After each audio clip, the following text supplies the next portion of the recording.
श्री सीताराम शिखावस्ती के चैनल में आप सभी का स्वागत है। मैं हूं शिखावस्ती। आज का मेरा वीडियो चैत्र मास की पूर्णिमा तिथि से संबंधित है। इस वीडियो में हम जानेंगे कि चैत्र पूर्णिमा, जिसे चैती पूर्णिमा के नाम से भी जाना जाता है, कब मनाई जाएगी, स्नान दान का शुभ मुहूर्त क्या रहेगा, इस दिन हमें कौन से विशेष कार्य करने हैं, चंद्रोदय का मुहूर्त क्या रहेगा, और चैत्र पूर्णिमा पर ही हनुमान जन्मोत्सव भी मनाया जाता है। तो हम यह भी जानेंगे कि हनुमान जी का जन्मोत्सव हमें किस प्रकार से मनाना है, मनोकामना पूर्ति के लिए कौन से विशेष उपाय करने हैं, लक्ष्मी प्राप्ति के लिए कौन से विशेष कार्य करने हैं। बहुत सारी महत्वपूर्ण बातें आपको इस वीडियो के माध्यम से प्राप्त होंगी। वीडियो को पूरा देखिएगा। अच्छा लगे वीडियो, आपको हेल्पफुल लगे तो उसे लाइक जरूर कीजिए। चैनल पे यदि आप मेरे पहली बार आए हैं, पहली बार आप मेरा वीडियो देख रहे हैं, तो चैनल को सब्सक्राइब कीजिए। आपको मेरे चैनल पर अपने हिंदू धर्म से जुड़े हुए जो भी तिथि त्योहार आते हैं, तो उनकी सरल पूजा विधि, पूजा से संबंधित व्रतकथा के वीडियोस प्राप्त होंगे। देखिए, जो चैत्र मास की पूर्णिमा तिथि होती है, इसे चैती पूर्णिमा के नाम से जाना जाता है और इसी पूर्णिमा तिथि पर हनुमान जी का प्राकट्य हुआ था। तो इसलिए हनुमान जन्मोत्सव भी इसी पूर्णिमा तिथि पर मनाया जाता है। तो देखिए, इस जो पूर्णिमा तिथि है अपने हिंदू धर्म में बेहद खास होती है। पूर्णिमा तिथि एक पूर्ण तिथि होती है। इस दिन जो चंद्रदेव होते हैं वह अपनी 16 कलाओं से परिपूर्ण होते हैं। इस दिन आप जो भी कार्य करते हैं उसका आपको पुण्य फल प्राप्त होता है और एक कार्य आपको कई गुना लाभ प्राप्त कराता है। तो इसलिए पूर्णिमा तिथि बहुत ही पुण्यमयी तिथि है। विशेषकर चैत्र मास की पूर्णिमा तिथि तो और भी ज्यादा खास है, क्योंकि इस पूर्णिमा तिथि पर हनुमान जी का प्राकट्य हुआ था। तो देखिए, जो पूर्णिमा तिथि है, इस पूर्णिमा तिथि पर स्नान दान का विशेष महत्व होता है। तो पहले हम स्नान दान का शुभ मुहूर्त जान लेते हैं। तो पूर्णिमा तिथि पर ब्रह्म मुहूर्त का समय, स्नान दान का जो समय है वो 4:38 से 5:24 है। तो इस समय पर आप स्नान कीजिए और अपने पूजा पाठ दान का जो कुछ भी आपको कार्य करने हैं उसका संकल्प कीजिए। पूजा का शुभ मुहूर्त रहेगा 6:10 से दोपहर में 1:59 का जो यह समय है, यह अमृत काल का समय है। और अमृत काल में हम जो भी कार्य करते हैं तो वह हमें कई गुना लाभ प्राप्त कराता है। तो आप इस इतने समय में आप अपनी भगवान की पूजा अर्चना कीजिए। जैसे कि पूर्णिमा तिथि पर लक्ष्मी नारायण भगवान की पूजा अर्चना की जाती है, तो वह कीजिए। आप अपना नित्य नियम कीजिए और इसके साथ ही पूर्णिमा तिथि पर जो भी नियम है आपके, उनसे और कहीं ज्यादा पूजा पाठ करना चाहिए। और ज्यादा, जैसे माला जितनी आप करते हो उससे ज्यादा बढ़ाकर कीजिए, क्योंकि आज के दिन जो भी हम पुण्य कर्म करते हैं उसका हमें कई गुना लाभ प्राप्त होता है। तो आपको यह कार्य जरूर करने हैं। स्नान कीजिए, दान कीजिए। पूर्णिमा तिथि पर एक ब्राह्मण दंपत्ति को बुलाकर घर में भोजन जरूर कराना चाहिए। यदि आप घर पर नहीं करा सकते हैं तो आप बनाकर किसी ब्राह्मण दंपत्ति के घर पर दे आइए।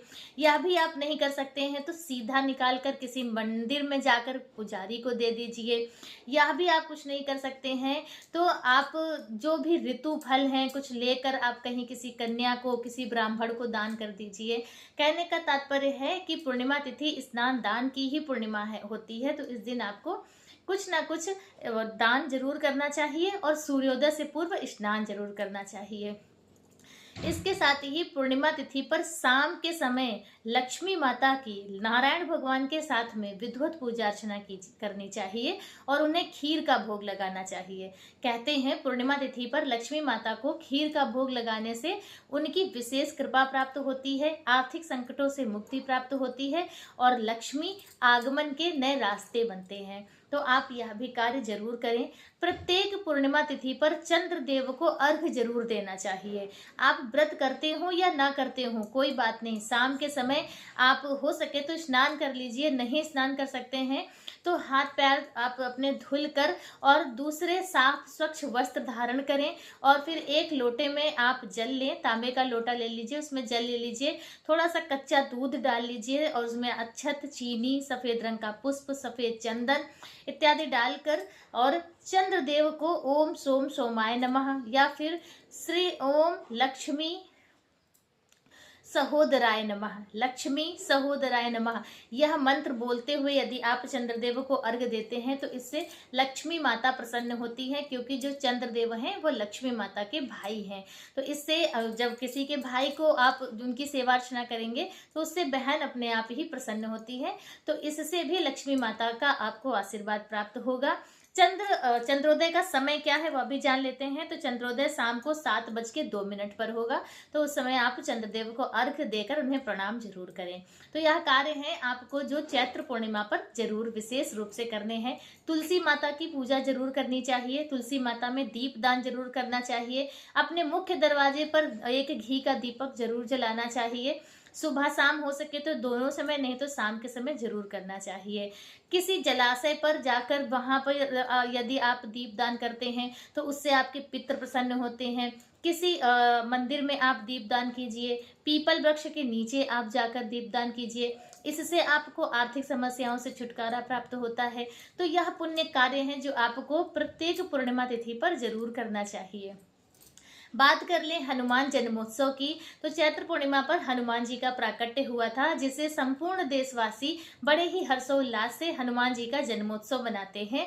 तो इस दिन आप हो सके तो अपने घर पर ही हनुमान जी का पंचामृत अभिषेक करें, सुंदर उन्हें फूलों की माला अर्पण करें और उनका भोग लगाएं, धूप दीप दिखाएं, सुंदर कांड का पाठ करें, हनुमान चालीसा का पाठ करें और हनुमान जी के भजन कीर्तन करें। तो इस तरह से आप हनुमान जन्मोत्सव अपने घर पर मना सकते हैं। यदि आप घर पर नहीं मना रहे हैं तो आसपास जो भी मंदिर हो हनुमान जी का, वहां जाकर तो वहां पर आप भगवान को माला अर्पण करें और भगवान को भोग लगाएं। और इसके साथ ही आपको आज के दिन हनुमान जी के दर्शन करके वहां पर मंदिर में बैठकर हनुमान जी चालीसा का पाठ आज जरूर करना चाहिए। इसके साथ ही कोई आपकी विशेष मंगल कामना है जो आपको हनुमान भगवान से पूरी करानी है, तो आज के दिन आप कम से कम 11 माले, नहीं तो वैसे तो कहते हैं 21 पत्ते होने चाहिए, नहीं तो 11 पत्ते, पीपल के 11 पत्ते लेकर और उसमें आप राम जय श्री राम लिखकर लाल चंदन से या सिंदूर से भी, आप घी से जैसे सिंदूर को उससे आप लिखकर और फिर वह माला आप हनुमान जी को अर्पण करें। जो कलावा आता है मौली, उसी में आप 11 पत्ते 21 पत्ते की माला बनाकर और वह हनुमान जी को अर्पण कीजिए। इससे हनुमान जी बहुत ज़्यादा प्रसन्न होते हैं। जो भी आपकी मंगल कामना होगी हनुमान जी उसे जरूर पूरी करें। चलिए अब जान लेते हैं कि पूर्णिमा तिथि कौन से दिन मनाई जाएगी। तो चैत्र मास की पूर्णिमा तिथि 1 अप्रैल 2026 दिन बुधवार की शाम को प्रारंभ होकर 2 अप्रैल 2026 दिन गुरुवार को सुबह 8:00 तक रहेगी। तो व्रत की पूर्णिमा 1 अप्रैल को मनाई जाएगी और स्नान दान एवं हनुमान जन्मोत्सव की पूर्णिमा चैती पूर्णिमा 2 अप्रैल 2026 दिन गुरुवार को मनाई जाएगी। चैत्र पूर्णिमा से संबंधित आज का वीडियो मेरा बस इतना ही। वीडियो कैसा लगा कमेंट करके जरूर बताएं। मिलते हैं दूसरे वीडियो में किसी दूसरी जानकारी के साथ, तब तक के लिए श्री सीताराम।